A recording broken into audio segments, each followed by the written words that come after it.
Toby. I've known Toby for a long time, and now he is the CEO of a big CTO. So, well, thanks a lot, Frank, for the nice intro, and also to having me here today. When I was, I asked for a title. I remembered that Dr. Strangelove is one of Frank's favorite films. I don't know if Kubrick and Peter Sellers are still popular, but given that the brief for this event was to well, at least what I was told was to kind of convince people that many-body theory is actually useful in industry. And I'm a great believer in this. I couldn't resist. So I'm, as Frank said, I'm one of the co-founders of Phasecraft, together with Ashley Montanaro, John Morton. I got the good job because I'm the CTO and Chief Science Officer. Ashley is the CEO. He has to do all of the hard work. And I mean, briefly, very brief mention about company. We founded about 6 years ago now. Myself and Ashley are both theorists, so this title is wrong. I learned to love theory a very long time ago. I'm still a professor of quantum information at UCL. I'm really a mathematical physicist, so I didn't learn to stop worrying about theory recently. We have offices in UK, in London and Bristol, in Washington DC in the US. Raised a lot of money last summer, things are going well. Let me talk about science. So Phasecraft's a quantum algorithms company. We're trying to get useful things, algorithms that are useful for real-world problems, running on hardware that might actually exist sometime soon. And if you look at the kind of space of quantum algorithms, there are the commercially useful problems that quantum computers in principle might be able to address. There are things that you might be able to do sometime soon. And there are, of course, the things that can beat classical algorithms, because classical conventional computing is incredibly powerful. Our technologies are unbelievably mature and impressive. And if you can't beat that, there's really no point building a quantum computer. It costs a lot of money. It runs, as Juan has said, it runs very slowly compared to current classical hardware. And if you just distribute the quantum applications and algorithms around this Venn diagram, then things like Shor's algorithm, which certainly beats classical algorithms to the best of our knowledge, but probably isn't commercially useful for very much unless you're selling to three-letter agencies who will immediately classify your results and you won't be able to talk about it. And whatever, there's all kinds of others. The question, of course, is what is in the middle here? And it's not obvious. When we want near-term, commercially useful, and it has to be convincingly be classical algorithms. And one that, of course, has been talked about since the very beginning of quantum computing and is perhaps one of the most promising. It's not the only promising thing to put in this, to try and move into here. But one of them is to actually simulate quantum many-body physics. Feynman already said this in 1982. Many other people have said that since, and the sort of sober part of the scientific community still believes that this is probably likely to be one of the most useful applications of quantum computing. Maybe not the only one, but certainly a very valuable one. When we talk about, we want to simulate quantum many-body physics, most of what people actually do, you spend billions of dollars on classical compute on doing these kind of simulations today in chemistry and in materials science. And often in quantum computing, things like drug discovery or catalyst optimization or things like this are touted as big wins from quantum computing.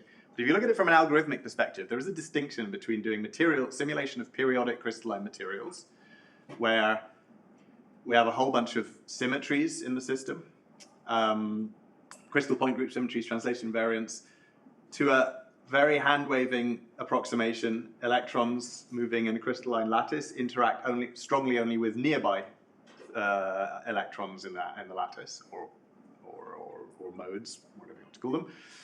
And if you take this hand-waving approximation, which you can certainly argue about how valid this is, but you end up deriving or writing down short-range nearest neighbor interactions, or maybe at least next to nearest neighbor, or interactions between the sites that don't extend very far across the lattice. Which means if you just count up how many Hamiltonian terms you're going to have per fermionic mode in your system that you're trying to simulate, there's going to be about order 1 of them per fermionic mode.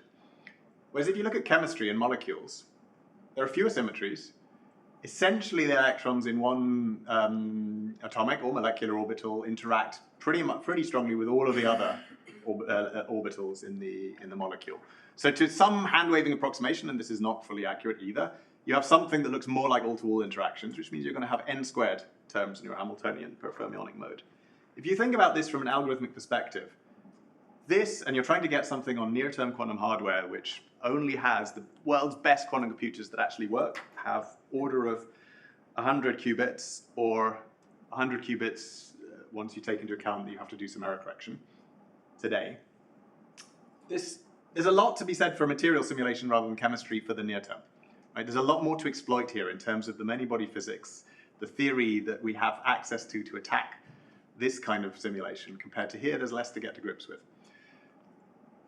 So periodic materials typically, and this is just an overview, but if you actually go into the detail and actually if you look at the results in the literature, periodic materials typically, and many results, not just ours, you see results that show that you need lower circuit depths than molecules, but you need more qubits. Okay. So let me take an example. This is our favorite material at Phasecraft, mostly because it's a cherry-picked nice example of the message I'm trying to get across. This is strontium vanadate. It's a transition metal oxide. It's actually a material that's of interest in battery technology as in next generation cathode materials. If you look at the best result pre us looking at this material simulation from an algorithmic perspective, pre-Phasecraft, the best circuit depth in the literature was 750 million layers of gates per layer of implementing your Hamiltonian. Okay. Post-Phasecraft, we did some work a while back now that got this down to 880. Okay, so one layer, for those of you who know, apply each interaction in Hamiltonian once. If you want to do an algorithm, this is just a subroutine, a building block for an algorithm where if you're doing time dynamics, you need to do multiple layers of this, for example, in a trotterized Trotter dynamics algorithm, or if you're trying to do ground state via VQE, say, it looks much the same, but you have to repeat this layer multiple times with parameters that you can optimize over. Okay. So to actually get this kind of reduction, you have to go back to first principles.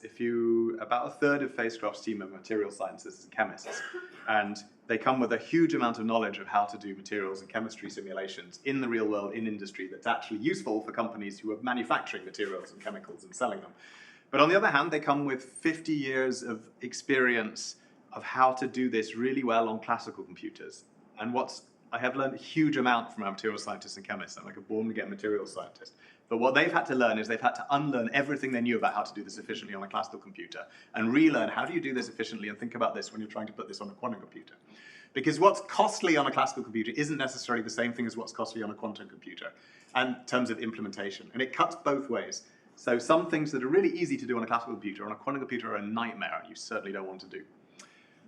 So very roughly, you want to minimize the number of terms in the Hamiltonian plus the cost of implementing those if you want to get a model of a material or a molecule onto a quantum computer. Because roughly the number of terms in the Hamiltonian, that will directly impact how many gates you need to have in your circuit to implement this. And then you want to make sure that you've not had few terms, but they're so complicated that you've just pushed all the cost into the cost of implementing each of these terms. We have a lot of freedom as theorists, as many-body theorists, to choose how to represent materials or a Hamiltonian on a quantum computer, right? We are completely free to choose which basis we want to work in Hilbert space. And indeed, years ago when as an undergraduate here, I remember Mike Payne from the Cavendish giving lectures where he banged on about the fact that chemists didn't understand that just because they always use molecular basis for their simulations, but plane waves are much more efficient computationally, and he built an entire software, CASTEP, and company around that insight that any basis is good, let's choose the one that's good for classical computers. CASTEP started off as a plane wave basis simulation for chemistry in particular. For a quantum computer, plane waves are not necessarily a good choice. We need to think again of what's the best representation of our Hilbert space that is efficient on a quantum computer for the different trade-offs you have on quantum hardware. If you want to minimize the number of Hamiltonian terms, you would like to have spatially localized fermionic creation annihilation operators. So one thing we looked at and used in Phasecraft for this is that our preferred basis to work in the fully symmetric Vanier basis. This localizes the operators in our Hamiltonian, the terms in our Hamiltonian as much as possible. At least for fully symmetric, because we can exploit the symmetries. We have these symmetries of the crystal lattice at our disposal. Let's use them. Let's reduce the cost by making use of maths and representation theory. You're not going to encode the entire Hilbert space into 100 of a material into 100 qubits because it's infinite. We don't have infinite many qubits at our disposal. You're going to have to do what all classical computation does. You're going to take some active space, which is where the interesting chemistry or material science or physics is happening, and truncate what you represent to the Hilbert space that's where the interesting stuff is happening, for material around the Fermi surface, typically.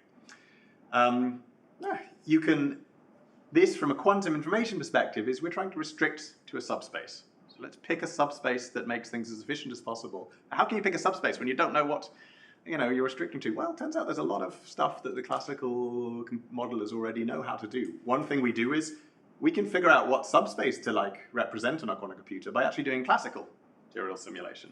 We will run a density functional theory computation, which is the workhorse of classical computing and modeling, to figure out not the answer to the problem, whatever simulation thing, property we're trying to simulate, but to actually figure out where is the interesting physics happening. It will get it approximately right. And then we can throw that away once we know which subspace to work in, and then start doing our quantum computation restricted to the subspace that the classical computation, which is not bad, it's just not perfect, tells us to look in. This is all about fermions. The world is made of electrons. Almost all the interesting physics, chemistry, material science, at least chemistry, material science, is all about electrons. They're fermions. Our quantum computers are made of qubits. There's some overhead in mapping the fermions to the qubits. We have completely free choice of how we represent fermions on a quantum computer. In Phasecraft, one thing we did was invent and patent a new fermionic encoding that's actually more efficient than Frank's from many years ago, which is the leading competitor, in fact, from about, 20 years ago, I think. It's better in certain metrics, not in everything. But it turns out that if you're trying to do real things, not just theory, that's great. Those theory results are very nice, but that's not good for everything. So if you think about the structure of a materials model, you have very dense interactions within a unit cell. Like the modes, the fermionic modes, or the electron modes, or whatever you want to call them, the Vannier wave functions, have a lot of overlap in a unit cell, but sparser interactions between neighboring unit cells. So one thing we do is let's not just take one. We take the theory encoding, some of which invented by us, some of which date back to the 1930s. Let's construct an encoding that's adapted to this problem and make it as efficient as possible to minimize as much as possible the complexity of the way we represent the Hamiltonian. So all of this is I'm not going into a lot of detail here because I want to talk about other things as well. If we do this, and you can look at the full details in this long Nature Communications paper from out last year, and it was on the archive, I think, a year before that. Essentially, we take all of this and more, and we're a company, we have software developers, not just do this with pen and paper, but then implement all of these ideas in code that can then you put in a description of material or a molecule in this, and it will then work out how to optimally do all of these things in the classical computation to figure out what's the best way to construct a representation of this Hamiltonian and implement it in terms of gates on a quantum computer. Every module of this is doing some many-body theory. When you get further towards this side, you're talking about looking at things from a material science perspective, and then as you go through here, you end up with things where you're doing optimization on knowing the structure of the many-body Hamiltonian, informing how you compile down to a circuit, and eventually you get out a quantum circuit. And we've done this not just for one example of strontium vanadate, which I showed you, but for many others. You can go on this site, materials.phasecraft. You can see where we've run this whole framework of essentially computerized theory on a whole range of different materials, periodic crystalline materials across a kind of complete sort of a representative range of chemistry, and from basic things like silicon and salt to transition metal oxides to other types of materials. The human brain is really bad at understanding and conceptualizing large numbers. So I want to give you a sense of just how much that many-body theory, by hammering at it with every piece of theory we know, what you've gained here. So this was the depth. This is the depth, circuit depth. There's a round-off error here. It should be 750,000.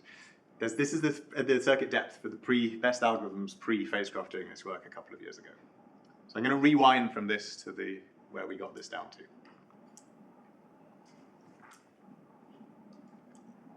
It takes a while. Each of these modules is maybe delivering a factor of 2 improvement over the best previous, or a factor of 5, occasionally a factor of 10. We're very happy when we get a factor of 10. They all stack up. If you just have a factor of 2 times a factor of 5, that's an order of magnitude improvement. Another factor of 3 and another factor of 3, there's another order of magnitude. Eventually, you get down to where we've got to.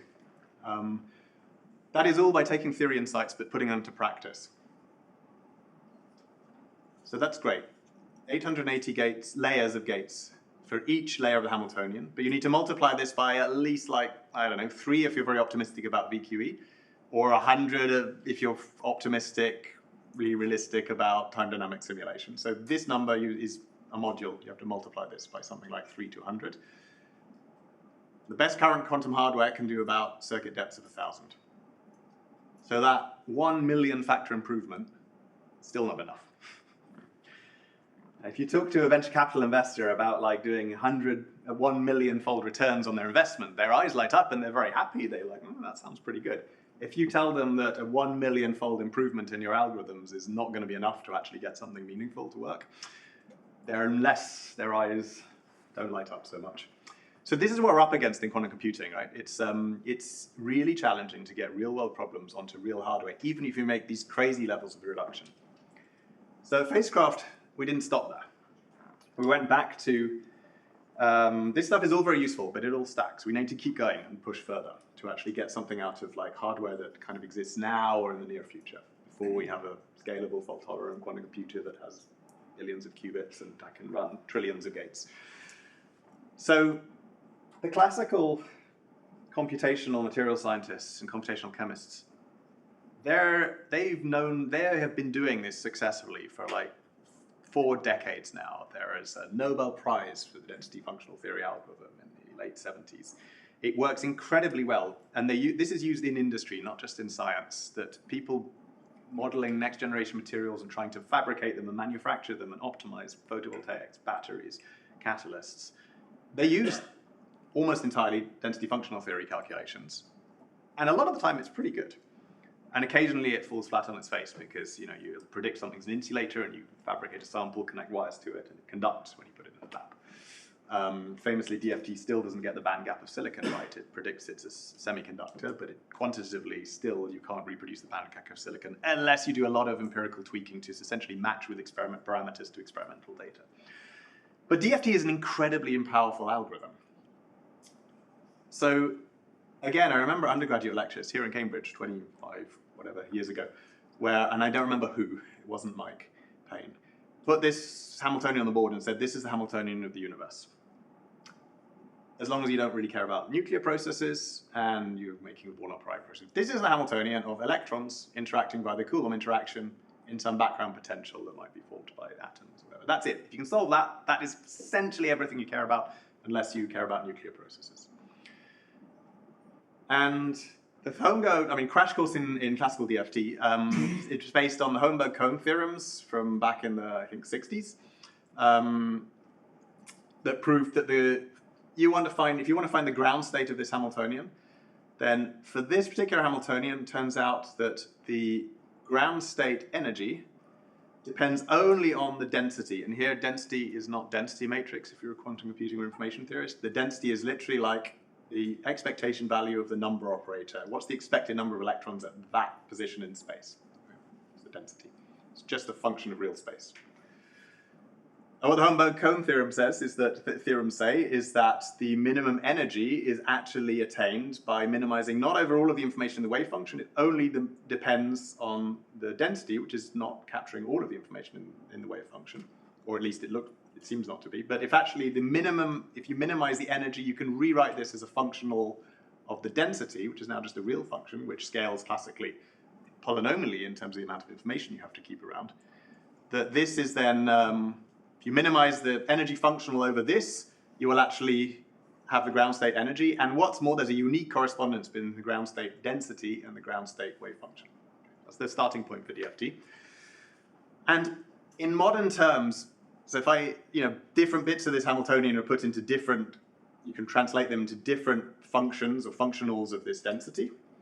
And almost all of them are classically efficiently computable in modern terms. They're polytime algorithms. They're even practical polytime algorithms to compute these contributions. There's just one bit that can't be done efficiently on a classical computer. And what's more, it doesn't depend on any of the structure of the material. It's just about electron-electron interactions and a bit of the kinetic energy of electrons. But of course, I've just hidden all of the computational difficulty of this problem. in that. If you know this, you know you can solve everything in the universe, at least everything involving electrons. So the insight from Cohen-Sham, who won the Nobel Prize for DFT, is the fact that everything we can compute classically efficiently, let's compute classically efficiently.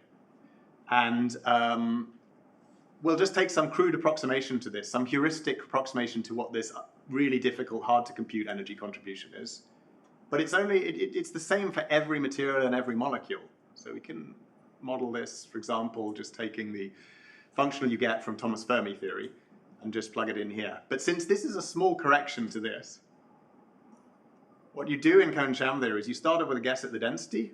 You construct a Cohen-Sham functional. So I'm just a little short on time, so I'm going to leave you to read the lecture notes on density functional theory. But you essentially they constructed a self-consistent iteration where you start with some guess at the density, you recompute some new potential, from which you compute new density, and you iterate this to convergence. The key thing being that you just put some crude approximation in here, or by nowadays some quite sophisticated approximations to this thing you can't actually compute, and you do everything you can do classically efficiently, you do it classically efficiently. And this would actually provably solve every problem in the universe, or at least for material science and chemistry and everything involving electrons, if only we could compute this thing. So we now have quantum computers at our disposal. So why don't we, this is what you do classically. You take some approximation, for example, the LDA approximation, which takes the scaling of this contribution you get from Thomas Fermi liquid theory. But we now have a quantum computer. Why don't we use a quantum computer just to compute this part of the problem? And then use that just inside a classical DFT loop. And how do you compute this? Well, you can use your favorite quantum ground state algorithm. But the key benefit now is that this thing you're trying to compute, remember, this depends only on electron and electron interactions, and on the some contribution from the kinetic energy of the electrons. It doesn't depend on which molecule or which material you're trying to model. And what's more, you're really just trying to compute some contribution from electron-electron interactions. You don't have to compute this on the full system. You have to get an approximation to this, which you can do that quantum computation on a much smaller number of qubits and system than the one you need to actually model your actual material, because you're just computing this correction to this thing. And it doesn't depend on any of the details of the material or molecule. So because of this, what you get out, and if you can go to a paper, I'll put up the archive reference in a moment, the larger the quantum computer now, previously, if you wanted to model a large material like strontium vanadate, you needed something like at least 200 qubits. Now, you can use any quantum computer you like. The bigger the quantum computer, the better the approximation you will get to this term. So one problem, we've decoupled the problem size from the hardware size. And the second thing is that we're not solving the problem on a quantum computer. We're using the quantum computer to compute a slightly better approximation to something that already is commercially extremely valuable and people spend billions of dollars on when you have cruder classical computations. All you need to do, the magic of DFT is that with this even rather crude approximations to this small correction, it's critical for getting the physics, the materials, properties, and chemistry right in certain situations. But you only need to do a better approximation than you get on a classical, very crude approximation, in sort of theory terms, to actually give some actual valuable improvement to the quality of the DFT calculations. So we did this. This is old data, so you can see the full details that I've glossed over in interest of time in this archive, in this preprint. But we tried this on our favorite testbed of the Fermi-Hubbard model, which is nice because it's a stepping stone to real materials. In fact, the Fermi-Hubbard model on a lattice is just a very simplified, cut-down toy model of materials models. It's like the simplest theory model you can get at when you make every approximation, but keep fermions. And you see that, so this is numerics, not on real hardware. You see that DFT Balder is essentially the exact solution. This is just doing a test on, this is on a 1D system in a Gaussian potential. So this can be exactly solved by other methods classically. So it lets us access what's the essentially exact solution and compare. That wasn't me. Oh, it's timed out. No, I got 7 minutes. Okay.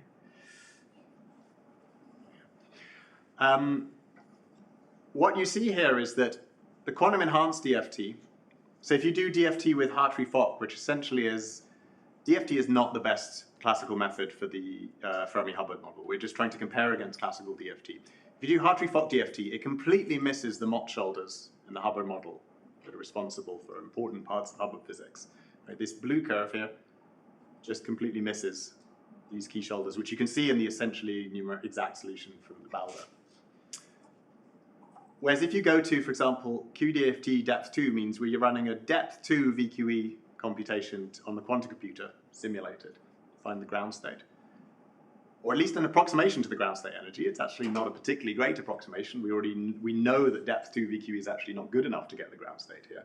But you see that even when you run depth 2 VQE, it's the orange curve, it's essentially matching the exact solution here. Whereas the Hartree-Fock DFT, the classical DFT approach, doesn't. So there's a lot of promise in this hybrid approach because it lets you use a smaller quantum computer to, inject just for the hard part of DFT, the classically hard part, and even an approximate heuristic algorithm like VQE, which is not going to get you the right ground state, might still do a little bit better than the classical approximations, which struggle to capture electron correlation effects. And we can see this in this numerics, but numerics is great, but this is of course simulating VQE on simulating the quantum computer on a classical GPU and without any errors. And in the real hardware, of course, the real hardware is extremely noisy and error prone. But we also have done this on Google's device. So this is a very old data from running on a very old version of Google's chip from about 4 years ago. But if you zoom in here, we saw exactly the same thing on actual hardware data, where it's a bit difficult to pick out here, but again, that blue curve is classical DFT, and the Balder is the red curve, which is essentially the exact result. Because then we're looking at a 1D system here because that way we have access to the ground truth and compare what is the actual correct result. And again, the QADFT, but now running on a depth 2 VQE circuit on an actual quantum device with all of the hardware noise and errors and readout stuff and having to use a whole bunch of error mitigation techniques to squeeze something out of it, is actually showing these Mott shoulders, which the purely classical DFT misses. Okay, this is old data. This is run on this is run on the Sycamore Google chip. They now have much better chips. This is relatively small, so this is only going up to like a 2x4 lattice with a VQE, which is well within what you can actually just exactly simulate. So this is not outperforming classical methods. It's just showing a comparison of classical density functional theory computations versus when you enhance the DFT with a quantum computer. I'm showing the results for 1D because then I have access to the ground truth. If you go to the paper, you will see results that are on 2D lattices and so forth. And this stuff is in Phasecraft. We publish a lot of what we do, everything interesting, but it might be like a couple of years behind where we are internally. This is a couple of years behind where we are internally, but I don't have things I can tell you about yet on where this is up to now. But we can see on real hardware, this shows a lot of promise. And again, it's like if there's one message I want to get across, and I think the workshop organizers wanted to get across, it's that knowing a bunch of many-body theory and physics is really valuable if you actually want to build something commercially useful as well. It's the beautiful period in quantum computing. It's like the 1950s and 60s of classical computing where nothing had really been fully worked out yet, and people like Turing toggled in the first, primality testing algorithm primality testing algorithm into the Manchester baby by hand himself. And von Neumann was like an incredible mathematician, but also making significant contributions to early algorithms and computing. That's the area of quantum computing we're in today. There's a huge amount of value that people with deep math theory, many-body theory knowledge can contribute to this. So I'm going to stop there and take questions, and end with this quote that was in a report to the US Congress, not about quantum computing, about classical computing from a few years ago, a slightly different administration to today's, but I think it was just the Obama administration, where in this report it says, in the context of classical computing, that theory beats Moore's law by multiple orders of magnitude. If you take that 1 million-fold improvement in reduction in the resources you need, I think that translates, if you believe in a Moore's law type growth of doubling in number of quantum gates you can run every year. I think that's 10 years of hardware development you don't need to do now, and we're still trying to push this down. So with that, I'm going to end. I'm happy to take questions. Thanks a lot for listening.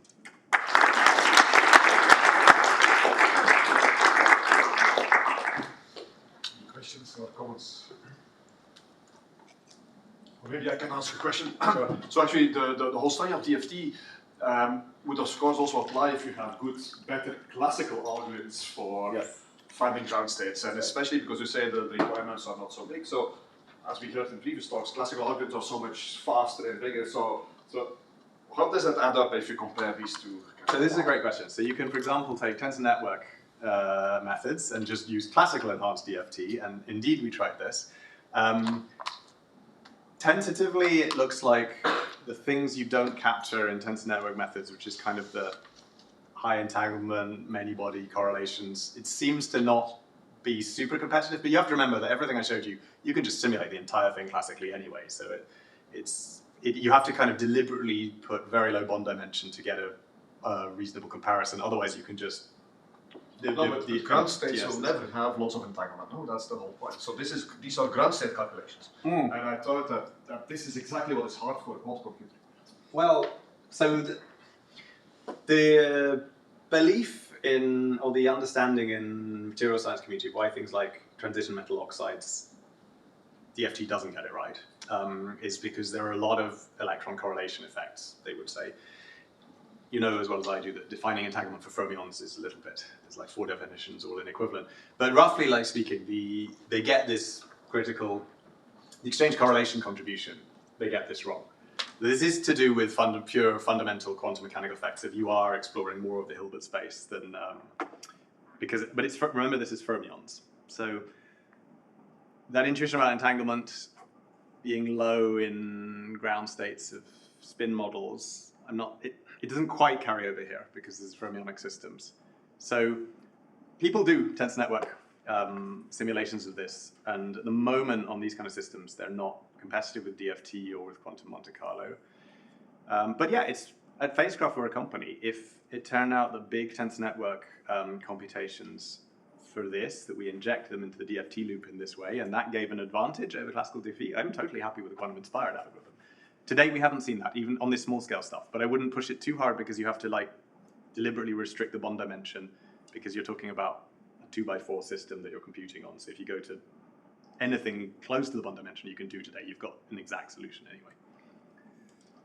Maybe a last quick question before lunch, or nobody dares? Yes. So, are there other situations where the universal part is precisely the hard to compute part? Like in this case, it happens to be the same thing, so then you can use... It's much dumber than I made it out to be in some sense. I mean, the most beautiful ideas are the simplest, right? What Cohn and Sham did is this VXE part, they just defined it to be the full thing minus everything you can compute classically. So by definition, this is the hard part. And that is really what the definition of this is. It's just rearrange this equation, just take the term over the other side and just define that to be it and then approximate it. So kind of by definition, no, VXE captures all of the hard part. If you mean other types of Hamiltonians, then yes, there is some work on kind of extending this kind of thing to some types of spin models in the literature. It's not something that's been hammered computationally to the same extent, but there are, for certain things, spin models, it becomes a rather trivial statement, in fact, and not very interesting. But there is work on on DFT for spin models that does translate it to that. Okay, I think we should go for lunch. So let's thank all the speakers of this morning session.